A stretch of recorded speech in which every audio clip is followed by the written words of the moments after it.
आज की कहानी है एक ऐसे बच्चे की जिसका कहना था वो पिछले जन्म में एक अमेरिकन पायलट था जो जापानीज से वर्ल्ड वॉर 2 में लड़ता हुआ मारा गया। तो क्या ये पॉसिबल है कि किसी इंसान को उसका पुराना जन्म याद आ जाए?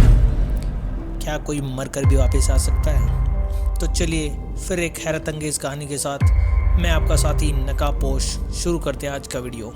कहानी की शुरुआत होती है मई 2000 से अमेरिका के लुइसियाना स्टेट, जहाँ एंड्रिया नाम की एक औरत जिसका लगभग 2 साल का बच्चा एक रात अचानक जोर जोर से चिल्लाने लगता है।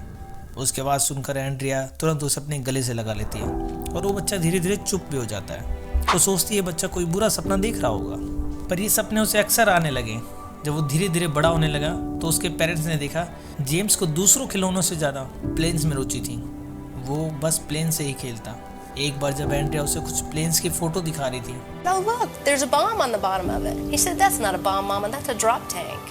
A drop tank? I'd never heard of a drop tank. I didn't know what a drop tank was. तब उसने जेम्स को कहा कि देखो बेटा, इस प्लेन के नीचे एक बॉम्ब लगा हुआ है। तब जेम्स ने उत्तर दिया, नहीं मॉम, ये एक बॉम्ब नहीं है, ये एक ड्रॉप टैंक है। ड्रॉप टैंक एक्स्ट्रा फ्यूल रखने के लिए होता था प्लेन्स में, जिसका शेप भी बॉम्ब जैसा होता था। पर नॉर्मल इंसान एक बॉम्ब और ड्रॉप टैंक में शायद ही अंतर बता पाए। उसकी माँ ये सुनकर बहुत हैरान हुई, लेकिन उसने इग्नोर कर दिया। ब्रूस, जो कि जेम्स के पिता थे, वो अपनी फैमिली को एक बार टेक्सास के फ्लाइट म्यूजियम में लेकर जाते हैं। उस म्यूजियम में जाकर जेम्स बहुत ही खुश होता है। जहाँ दूसरे बच्चे ऐसी जगह जाकर बोर होते हैं, वो एक प्लेन से दूसरे प्लेन को निहारता घूमता है। उसने अपना ज़्यादातर समय वर्ल्ड वॉर 2 के प्लेन्स वाले सेक्शन में बिताया, और जब 3 घंटे के बाद उसके पेरेंट्स ने उसे वहाँ से चलने को कहा तो वो वहाँ से ना जाने के बहाने ढूंढने लगा और रोने लगा। उसको चुप कराने के लिए घर वालों ने उसे एक navy blue angel flight demonstration नाम की सीडी खरीद दी। जेम्स, जो सिर्फ 2 साल का बच्चा है, पूरे दिन वही टेप चलाकर देखता रहता। वहीं दूसरी ओर उसके बुरे सपने और बढ़ गए, जो हफ्ते में लगभग 4-5 बार आ जाया करते थे, और सपनों में वो ज़ोर ज़ोर से चिल्लाता और डर जाता। जब उसके घर वालों ने उससे पूछा कि वो सपनों में क्या देखता है, And he'd always be laying on his back, kicking his feet up at the ceiling. And I'd say, "Baby, what were you dreaming about?" And he'd say, "Airplane crash on fire. Little man can't get out." तो James ने बताया कि airplane crash, आँख से वो आदमी बाहर नहीं निकल पा रहा। ये सपने हर रोज़ के ही हो गए थे। एंड्रिया को समझ नहीं आ रहा था वो क्या करे। तब एंड्रिया ने अपनी माँ को जेम्स के इन सपनों के बारे में बताया, और तब एंड्रिया की माँ ने सजेशन दिया कि क्या पता जेम्स अपने पुराने जन्म के सपने देख रहा हो। एंड्रिया को इस बात पे यकीन नहीं हुआ। जेम्स के पिता ब्रूस, जो कि एक धार्मिक क्रिश्चियन थे, वो इस बात को बिल्कुल एक्सेप्ट नहीं करना चाहते थे, क्योंकि क्रिश्चियनिटी के हिसाब से पुनर्जन्म कभी नहीं होता। और सनातन और हिंदुइज्म में एक ऐसा रिलीजन है जिसके अनुसार आत्मा एक शरीर से दूसरे शरीर में जाती है, और ये चक्र तब तक चलता रहता है जब तक आप सारे पापों से मुक्त होकर आखिर में परमात्मा में विलीन नहीं हो जाते। ब्रूस ने जेम्स से उसके सपनों के बारे में डिटेल में पूछना शुरू किया।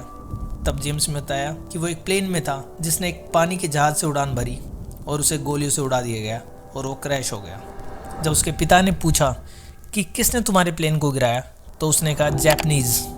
वो दोनों ही शॉक हो जाते हैं, क्योंकि इतने छोटे बच्चे को वर्ल्ड वॉर 2 के बारे में क्या पता। जब उसके पिता ने पूछा कि पायलट कौन था, तो उसने कहा जेम्स। घर वालों ने सोचा कि वो अपना नाम ले रहा है।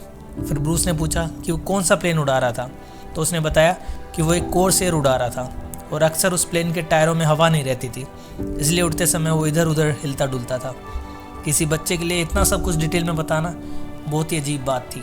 जब उससे उस जहाज के बारे में पूछा गया तो उसने नेटोमा जवाब दिया। ब्रूस ने जब रिसर्च करना शुरू किया तो उसने पाया कि नेटोमा नाम का एक एयरक्राफ्ट कैरियर वर्ल्ड वॉर 2 के दौरान पैसिफिक ओशन में तैनात था। पर ब्रूस का दिल अब भी ये मानने को तैयार नहीं था।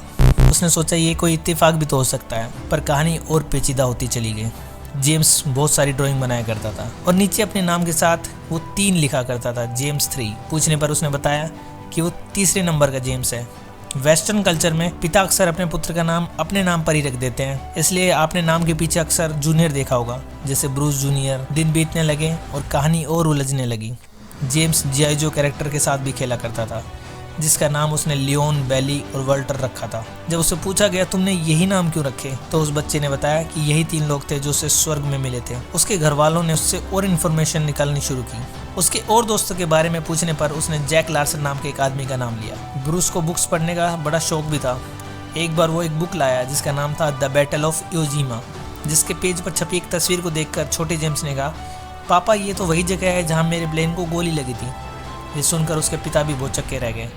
उन्हें अब लगने लगा था कि कोई बच्चा इतनी बड़ी कहानी नहीं बना सकता। इसके बाद ब्रूस ने जेम्स की बातों को सीरियसली लेना शुरू कर दिया। उसने नेटोमा बे एसोसिएशन की वेबसाइट के थ्रू एक आदमी लियो से संपर्क किया। लियो उस वक्त एक प्लेन का रेडियो मैन हुआ करता था। उसने लियो से पूछा कि क्या उस दौरान नाटोमा जहाज पर कोई कोर्सेयर हुआ करता था, जिस पर लियो ने साफ मना कर दिया कि वहाँ पर सिर्फ वाइल्ड कैट और एवेंजर फाइटर प्लेन्स थे। छोटे जेम्स की ये बात गलत निकली। फिर ब्रूस ने उस जगह के बारे में पता करने की सोची जिसके बारे में छोटे जेम्स ने बताया था। पूछने पर लियो ने बताया कि उस जगह पर लगभग उसने 36 मिशन गए थे। फिर ब्रूस ने पूछा कि क्या कोई जैक लार्सन नाम का आदमी वहाँ काम करता था, जिस पर लियो ने कहा हाँ, और कहानी और सस्पेंस वाली बन गई। उसने यह भी बताया कि वहाँ जेम्स ह्यूस्टन भी मिशन में था जब एक बुलेट ने सीधा उसके इंजन को हिट किया था और वो क्रैश हो गया था। उस छोटे बच्चे की लगभग सारी बातें सच थी।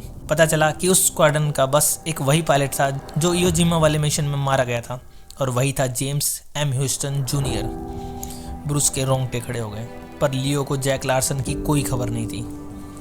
ब्रूस ने जैक की खोज शुरू कर दी। सितंबर 2002 में ब्रूस नेटोमा बे एसोसिएशन की रियूनियन में पहुंच गया। वहां पता करने पर पता चला कि जैक लार्सन अब भी जिंदा है, और कई मुश्किलों के बाद जैक लार्सन से ब्रूस ने कांटेक्ट कर ही लिया। छोटे जेम्स ने बताया था कि दुश्मन की गोली सीधा उसके प्लेन के इंजन पर लगी थी। ऐसा ही जैक लार्सन ने बताया कि इंजन पर गोली लगने से प्लेन में आग लग गई और वो क्रैश हो गया। जब उसकी कोई खबर नहीं आई तो उसे मिसिंग घोषित कर दिया गया। यही बात रैल्फ बार्बर ने बताई, जो उसी मिशन पर एक प्लेन पर गनर था। इससे ये पता चलता है कि जेम्स ह्यूस्टन जूनियर एक पायलट था जो वर्ल्ड वॉर 2 के दौरान नेटोमा बे पर पोस्टेड था। उसने वहाँ 5 महीने तक उड़ान भरी और मिशंस किए, और 3 मार्च 1945 को जापानीज ने उसके प्लेन को उड़ा दिया और 21 साल की उम्र में वो मारा गया। उसका प्लेन इवोजिमा की उसी जगह पर क्रैश हुआ था जहाँ पर छोटे जेम्स ने बताया था। अब तक ब्रूस बिल्कुल ही अचंभित था। अब उसका शक यकीन में बदलने लगा था, पर छोटे जेम्स की कहानी की एक बात अब भी मैच नहीं कर पा रही थी, वो था कोर्सेयर प्लेन। इसलिए उसने अपनी इन्वेस्टिगेशन जारी रखी। ब्रूस ने काफ़ी मुश्किलों के बाद जेम्स ह्यूस्टन की फैमिली को ट्रैक कर लिया, और वो थी जेम्स की बहन बैरन, जो कैलिफोर्निया में रहती थी।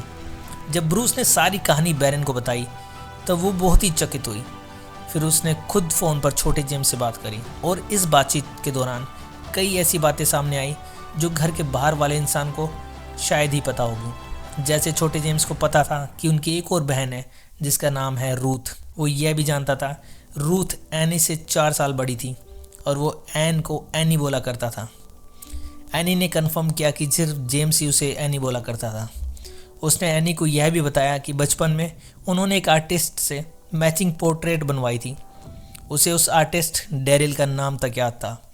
जब जेम्स ह्यूस्टन की दूसरी बहन को ये बात पता चली तो वो भी औरों की तरह हैरान थी।